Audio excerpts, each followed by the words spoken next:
26 नवंबर 1930 को कनाडा के the meridian daily journal newspaper के फ्रंट पेज पे एक खबर पब्लिश होती है जिसका टाइटल था विलेज ऑफ द डेड। इस खबर ने पूरे कनाडा में खौफ की लहर दौड़ा दी क्योंकि नॉर्थ कनाडा में एक पूरा कबीला रातों रात बिना किसी निशानात के कहीं गायब हो चुका था। ज़ेम टीवी की वीडियोस में एक बार फिर से खुशामदीद। नाजरीन, नॉर्थ कनाडा के दूर दराज इलाके में मौजूद ये है एंजिकोनी लेक, जिसके किनारे पर एक छोटी सी बस्ती में एस्किमो नामी ट्राइब रहता था। इसमें करीब 100 से 150 लोग रहते थे जो इस लेक से मछलियां पकड़कर अपना गुजारा करते थे। ये नॉर्थ कनाडा का वो एरिया है जहां हजारों नहीं बल्कि लाखों स्क्वायर किलोमीटर्स के एरिया पर सिर्फ चंद हजार लोग ही बसते हैं और इसकी वजह यहाँ का सख्त तरीन मौसम है। एंजिकोनी लेक में मछलियों के अलावा आसपास के एरिया में दूसरे जानवरों का शिकार भी होता है और इसके लिए कई शिकारी यहाँ आते रहते हैं। ये नवंबर 1930 का एक ठंडा तरीन दिन था। जो लिबेल नामी एक शिकारी इस इलाके में शिकार के लिए आया। शिकार में वो इस कदर बिजी हो गया कि उसे पता ही नहीं चला कि कब अंधेरा हो गया। उसके जहन में एक आइडिया था कि वो पहले की तरह लेक एंजिकोनी के किनारे एस्किमो नामी कबीले में जाकर रात गुजार लेगा। इस कबीले के लोग बाहर से आए लोगों की खुशामद करने के लिए काफी मशहूर थे, लिहाजा जो लिबेल ने अपना सामान बांधा और एस्किमो की तरफ कदम बढ़ाने लगा। ये एक चांदनी रात थी, लेकिन दूर दूर तक बिल्कुल खामोशी छाई हुई थी। ना ही कोई शख्स नजर आ रहा था और ना ही किसी की आवाज। वो सिर्फ अपने कदमों की आवाज सुन पा रहा था। हालांकि जो पहले भी ऐसा कर चुका था, लेकिन आज कुछ न कुछ एबनॉर्मल जरूर था। वैसे नॉर्मली वो जब भी उस बस्ती के करीब पहुंचता तो कुत्तों के भौंकने की आवाजें आने लगती थी, जो कि बस्ती वालों ने ही पाल रखे थे। लेकिन आज के दिन बस्ती के करीब पहुंचने पर भी सिर्फ वीरानी और सन्नाटा था। ये सब महसूस करते हुए जो ने अपने कदमों की रफ्तार को बढ़ा दिया। उसको लग रहा था कि शायद गांव वाले सो रहे हैं या फिर कहीं गए हुए हैं। अब दूर से ही वो बस्ती के खैमे भी देख पा रहा था, जिनमें से धुआं उठता हुआ भी दिखाई दे रहा था। लेकिन करीब पहुंचने पर भी उसको किसी की आवाज सुनाई नहीं दी। फाइनली जब जो लिबेल बस्ती में दाखिल हुआ तो वो ये देखकर हैरत ज़दा रह गया कि यहाँ पर ना कोई इंसान है और ना ही कोई जानवर। पर जो के लिए हैरानी की बात ये थी कि कुछ घरों के ऊपर से धुएं उठते हुए दिखाई दे रहे थे कि जैसे इनके अंदर कोई मौजूद हो। वो रैंडमली एक खैमे में गया, लेकिन वहां भी कोई मौजूद नहीं था और ऐसा ही हाल सारे खैमों का था। शायद जो ये सारा मंजर देखा अनदेखा करके वहां से चला जाता, लेकिन एक चीज ऐसी थी जिसने जो को और ज्यादा परेशानी में डाल दिया।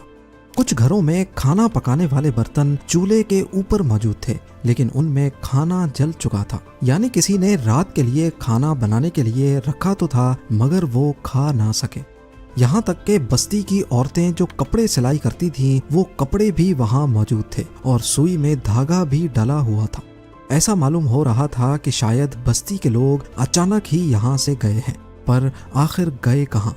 जो लिबेल ने पूरी बस्ती की तलाशी लेना शुरू कर दी। उसने देखा कि जो कुत्ते कबीले वालों ने पाल रखे थे, उनके गले में रस्सी बंधी पड़ी थी, लेकिन कुत्ते भूख से मर चुके थे। हालांकि कुत्तों के सामने खाना भी मौजूद था, पर उनको खाना देने वाला कोई इंसान वहां मौजूद नहीं था। एक जगह पर उसको एक कब्र खुदी हुई दिखाई दी। इस कब्र को देखकर ऐसा मालूम हो रहा था कि इसको खोदे हुए ज्यादा टाइम नहीं हुआ होगा। ये सब देखते हुए जो लिबेल की परेशानी और खौफ में बेहद इजाफा हो चुका था।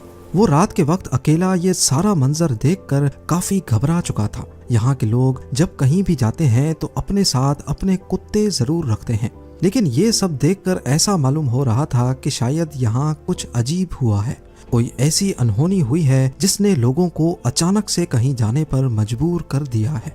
इतना मजबूर कि वो अपने कुत्ते भी छोड़ गए, कपड़े, खाना और जलती हुई आग को भी बुझा ना सके। जो ये सब कुछ देखकर ज्यादा देर बर्दाश्त ना कर सका और जल्द अज जल्द करीबी टेलीग्राफ ऑफिस पहुंच गया। वहां से उसने रॉयल कैनेडियन माउंटेड पुलिस के कैंप्स पर राब्ता किया और उनको आंखों देखा हाल बयान कर दिया।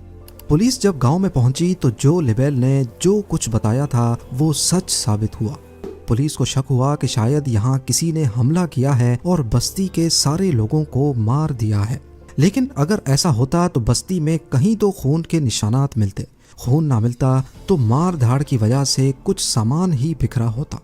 पुलिस ने फौरन गांव वालों को ढूंढने के लिए एक सर्च ऑपरेशन का आगाज कर दिया। इस सर्च ऑपरेशन में एक बहुत ही अनोखी चीज देखने को मिली जो शायद जो ने भी नोटिस नहीं की थी। सारी बस्ती बर्फ से ढकी हुई थी, लेकिन उस बर्फ पर किसी के भी पांव के निशानात नहीं थे। वहां सिर्फ एक ही शख्स के पांव के निशानात थे और वो जो लेबेल के अपने थे। यानी अगर इस बस्ती में जो के अलावा कोई आया नहीं और कोई गया नहीं तो फिर बस्ती वाले गए तो गए कहाँ। लेक के ऊपर भी बर्फ जमी हुई थी और बस्ती वालों की कश्तियां जमीन पर खड़ी थीं। क्योंकि इस मौसम में मछलियों का शिकार नहीं होता, इसी वजह से कश्तियों को जमीन पर खींचकर पार्क कर दिया जाता था। अगर तो बस्ती वाले लेक में तैर कर कहीं जाते या उनको किसी ने मारकर लेक में फेंक दिया होता तो लेक के ऊपर बर्फ की लेयर कहीं ना कहीं से जरूर टूटी या बिखरी हुई होती। पुलिस को इन्वेस्टिगेशन में ये भी मालूम पड़ा कि ये लोग जो के यहाँ आने से 8 दिन पहले ही गायब हो चुके थे, क्योंकि कुत्तों की मौत 1-2 रोज भूखा रहने की वजह से नहीं होती और घरों से निकलने वाला धुआं इस बात की निशानी थी कि इनको यहाँ से गए ज्यादा अरसा नहीं गुजरा, क्योंकि ये वो धुआं था जो लकड़ियां बुझ जाने के बाद भी काफी देर तक निकलता रहता है। पुलिस वालों के सामने ढेर सारे सवालात थे, लेकिन जवाब एक भी नहीं। कई महीनों के सर्च ऑपरेशन के बाद पुलिस ने आखिरकार इस केस को अनसॉल्व का ठप्पा लगाकर हमेशा हमेशा के लिए बंद कर दिया और वक्त के साथ साथ लोग भी इसको भूल गए। इस वाक़े के 50 सालों के बाद 1984 में रॉजर बोर और निजेल ब्लंडल नामी राइटर्स ने एक आर्टिकल लिखा और इस पूरे मामले को एलियंस से जोड़ने की कोशिश की। उन्होंने अपने आर्टिकल में बताया कि जब वो लोग इस एरिया को एक्सप्लोर करने एंजुकनी लेक के पास गए तो उन्हें वहाँ एक शिकारी और उसके 2 बेटे मिले। उन्होंने बताया कि अक्सर उन्होंने झील के ऊपर उड़ते हुए कुछ ऑब्जेक्ट्स देखे हैं जिनकी शेप मुख्तलिफ होती है और वो उसी बस्ती की तरफ उड़ रहे थे जहाँ एस्किमो ट्राइब रहता था। इस स्टोरी को बेस बनाकर ये बताया गया कि शायद उस रात एलियंस उतरे थे और बस्ती में मौजूद सभी लोगों को वो अपने साथ ले गए। एलियंस की मौजूदगी और उनके हमले का इन दोनों राइटर्स के पास कोई भी ठोस सबूत नहीं था, इसलिए ज्यादातर लोगों ने इस पर यकीन नहीं किया और इस थ्योरी को रिजेक्ट कर दिया। इसके बाद कई लोगों ने एस्किमो कबीले की गुमशुदगी के बारे में अलग थलग कहानियां बनाना शुरू कर दी, लेकिन हकीकत यह है कि इस वाक़े को 100 साल होने को हैं, मगर आज तक इस सवाल का जवाब किसी के पास नहीं है कि आखिर एंजुकनी लेक की बस्ती के लोग बिना किसी निशानात के चले कहाँ गए। एस्किमो कबीले के गायब होने का मामला आज तक एक मिस्ट्री बना हुआ है। उम्मीद है जेम टीवी की ये वीडियो भी आप लोग भरपूर लाइक और शेयर करेंगे। आप लोगों के प्यार भरे कमेंट्स का बेहद शुक्रिया। मिलते हैं अगली शानदार वीडियो में।